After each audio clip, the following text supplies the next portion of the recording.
मराठी सिनेसृष्टीत सध्या एका नव्या चित्रपटाची जोरदार चर्चा रंगली आहे, ती म्हणजे दशावतार। काही हजार वर्षांपूर्वीपासूनचं देवस्थान हे राखणदा।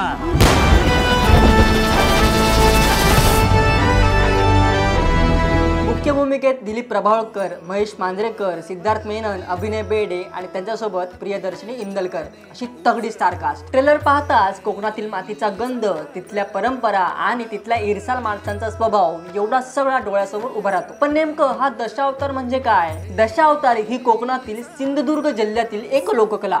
विष्णूचे 10 अवतार म्हणजेच मत्स्य, कुर्म, वराह, नरसिंह, वामन, परशुराम, राम, कृष्ण, कल्की आणि बुद्ध या संकल्पनेवर आधारित एक लोककला म्हणजेच दशावतार। पण हे नाटक म्हणजे केवळ आख्यान नाही, ही आहे कोकणातील ग्रामदैवतांच्या जत्रांशी जोडलेली एक उत्स्फूर्त लोककला।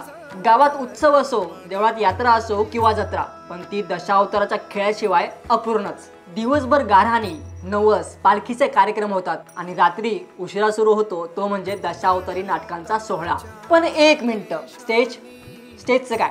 देवळाच्या आवारात एक लाकडी बाग ठेवून त्या एका लाकडी बाकाचं प्रसंगानुसार सिंहासन, दगड, खुर्ची, पलंग यामध्ये होतं। संहिता नाही, लिखित संवाद नाही, दिग्दर्शक नाही, फक्त आहे तो एक सूत्रधार कथा सांगतो आणि कलाकार तिथल्या तिथे उत्स्फूर्तपणे कथा पुढे नेतात। पण आजही दशावतारी नाटकांमध्ये स्त्रिया काम करत नाहीत, स्त्रियांची भूमिका ही फक्त पुरुषच करतात। हे नाटक पहाटे 3-4 वाजेपर्यंत चालतं, कधी कधी सूर्योदयापर्यंत सुद्धा। गावकरी तल्लीन होऊन हे नाटक बघतात। त्यांच्या मते हे नाटक फक्त मनोरंजनाचं साधन नाही, तर देवतांना अर्पण केलेली एक भक्ती।